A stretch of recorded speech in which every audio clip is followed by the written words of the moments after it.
आज हम मैट्रिक्स के जो कैरेक्टरिस्टिक इक्वेशन चैप्टर है उसका कैरेक्टरिस्टिक रूट या इसी को हम ईगन वैल्यू और ईगन वेक्टर कहते हैं, या इसी को हम कैरेक्टरिस्टिक रूट्स या कैरेक्टरिस्टिक वेक्टर भी कहते हैं।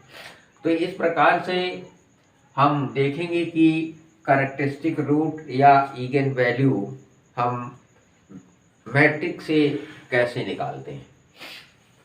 क्वेश्चन दिया हुआ है कि find the eigen value of the matrix. हो मैट्रिक्स दिया AHG 0 BF 0 0 C, ये हमारी एक गिवन मैट्रिक्स है। इस मैट्रिक्स से हमें ईगन वैल्यू निकालनी है।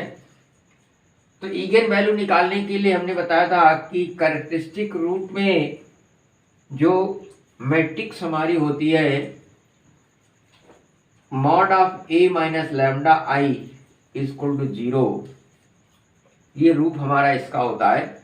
यहाँ पर I हमारी एक यूनिट मैट्रिक्स होती है। तो इस गिवन मैट्रिक्स को हमने इसी रूप में चेंज किया।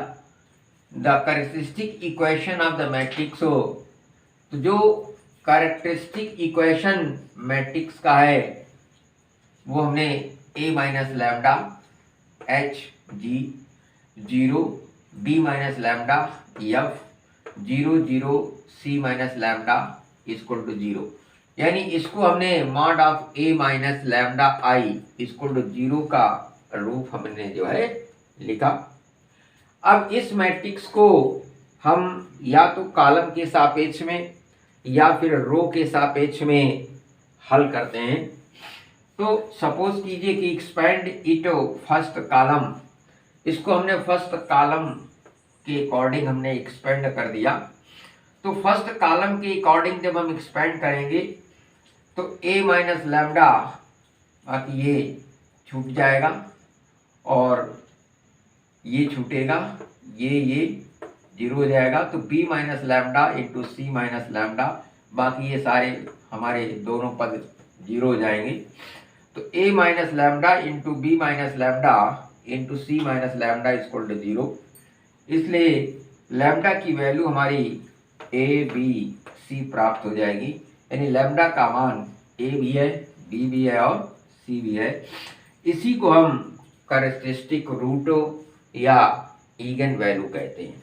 तो ईगन वैल्यू किसी भी मैट्रिक्स से ज्ञात करने के लिए सबसे पहले हम उसे कैरेक्टरिस्टिक इक्वेशन बनाते हैं और उस कैरेक्टरिस्टिक इक्वेशन को हम अकॉर्डिंग टू कॉलम या अकॉर्डिंग टू रो के सापेक्ष में सॉल्व करते हैं, जैसे हम डिटर्मिनेंट को हल करते हैं और उसको इक्वल टू 0 के बराबर लिख करके लैम्डा की वैल्यू ज्ञात करते हैं।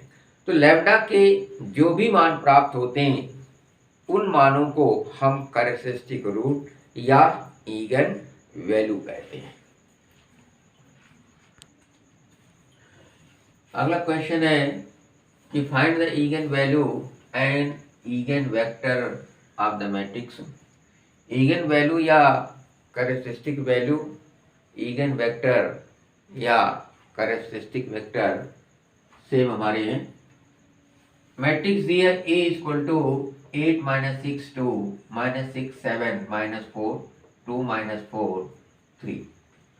अभी हमने बताया था कि ईगन वेक्टर ज्ञात करने के लिए पहले हम इसका कैरेक्टरिस्टिक इक्वेशन लिखते हैं। तो कैरेक्टरिस्टिक इक्वेशन है mod of A minus lambda I equal to 0, यानी 8 minus lambda minus 6 2 minus 6 7 minus lambda minus 4 2 minus 4 3 minus lambda equal to 0। ये इक्वेशन हमारा हो गया कैरेक्टरिस्टिक इक्वेशन।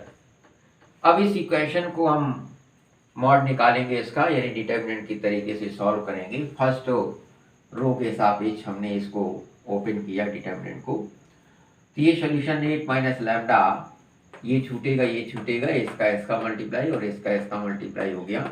इसी तरह इसके सापेक्ष में खोलेंगे तो ये मल्टीप्लाई आ जाएगा, इसके सापेक्ष में खोलेंगे तो ये आ जाएगा। इसका हम मल्टीप्लाई कर देंगे तो इक्वेशन बन जाएगी हमारी minus lambda cube plus 18 lambda square minus 45 lambda equal to 0। Lambda यहाँ से हम कॉमन कर सकते हैं तो minus lambda square plus 18 lambda minus 45 equal to 0। इसका अगर हम फैक्टर कर लें तो लैम्डा -3 और लैम्डा -4 आ जाएगा, यानी लैम्डा की वैल्यू आ गई 0, 3, 15, 0, 3, 15। ये वैल्यू हमारी हो गए ईगन वैल्यू, यानी लैम्डा की जो वैल्यू हमारी निकलती है वही वैल्यू हमारी कैरेक्टरिस्टिक रूट या ईगन वैल्यू कहलाती है। अब हम इस ईगन वैल्यू से ईगन वेक्टर निकालेंगे। तो ईगन वैल्यू से ईगन वेक्टर निकालने के लिए 3 हमारे ईगन वेक्टर निकलेंगे। फर्स्ट निकलेगा व्हेन लैम्डा इक्वल टू 0 के लिए, सेकंड निकलेगा व्हेन लैम्डा इक्वल टू 3 के लिए, और थर्ड निकलेगा व्हेन लैम्डा इक्वल टू 15। तो 3 हमारे ईगन वेक्टर्स हो जाएंगे। अब निकालेंगे, देखेंगे कि फर्स्ट जब हम लैम्डा इक्वल टू 0 लेते हैं तब हम कैसे ईगन वेक्टर ज्ञात करेंगे। तो अब हम ज्ञात करेंगे कैरेक्टरिस्टिक वेक्टर। तो characteristic vector according lambda equal to 0, यानी लैम्डा की जो 3 वैल्यू हमारी निकली थी 0, 3, 15। तो पहले हम लैम्डा इक्वल टू 0 लेकर के कैरेक्टरिस्टिक वेक्टर ज्ञात करेंगे।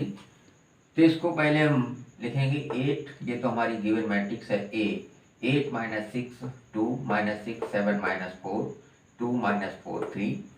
ये x1 x2 x3 जो कि 3 डायमेंशन की मैट्रिक्स है, इसलिए हमने x1 x2 x3 3 मान लिए। लैम्डा की वैल्यू 0 है तो ये मैट्रिक्स हमारी भी हो गई 0 0 0। इस मैट्रिक्स का इसके साथ हम मल्टीप्लाई कर देंगे तो हमें इक्वेशन मिल जाएगी। 8 का इसके साथ करेंगे तो 8x1 - 6x2 और प्लस 2x3। इसका करेंगे ये मिल जाएगा, इसका करेंगे तो ये इक्वेशन मिल जाएगी। यानी ये इक्वेशन हमें मिल गई फर्स्ट, सेकेंड और थर्ड। इस फर्स्ट, सेकेंड, थर्ड इक्वेशन को अगर हम x1 x2 x3 के लिए सॉल्व कर लें तो इनको जब सॉल्व करेंगे तो सॉल्व करने पर x की वैल्यू 1, x2 की वैल्यू 2 और x3 की वैल्यू 2 आ जाएगी। इसको हम बराबर k मान लें तो x1 equal to 1k, x2 equal to 2k और x3 इक्वल टू 2k।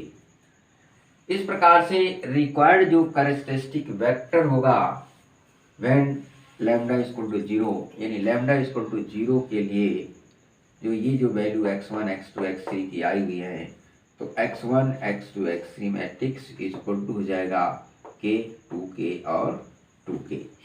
तो ये जो वेक्टर हमें मिलेगा ये वेक्टर हमारा कैरेक्टरिस्टिक वेक्टर कहलाएगा या इसी को हम ईगन वेक्टर कहते हैं। तो इस प्रकार से दिए गए इक्वेशन से हम ईगन वैल्यू और ईगन वेक्टर की गणना कर सकते हैं। जिस प्रकार से लैम्डा इक्वल टू 0 के लिए लिया है उसी प्रकार से हम लैम्डा इक्वल टू 3 के लिए, इक्वल टू 3 के लिए और लैम्डा इक्वल टू 50। तो इस प्रकार से 3 कैरेक्टरिस्टिक वेक्टर्स भी हमें मिलेंगे, यानी जितने हमारे ईगन वैल्यू मिलते हैं उतने ही ईगन वेक्टर्स भी मिलते हैं। तो इस प्रकार से किसी भी मैट्रिक्स से हम ईगन वैल्यू और ईगन वेक्टर को निकाल सकते हैं। जो दो हमने एग्जाम्पल के द्वारा तुम्हें जो है समझाया, बड़ा आसान तरीका है। पहले हम इक्वेशन बना लेते हैं, इक्वेशन को सॉल्व करके x1 x2 x3 की वैल्यू निकालेंगे और वो वैल्यू उसके बराबर हम इक्वेट कर देते हैं, जो हमारा कैरेक्टरिस्टिक वेक्टर या ईगन वेक्टर कहलाता है।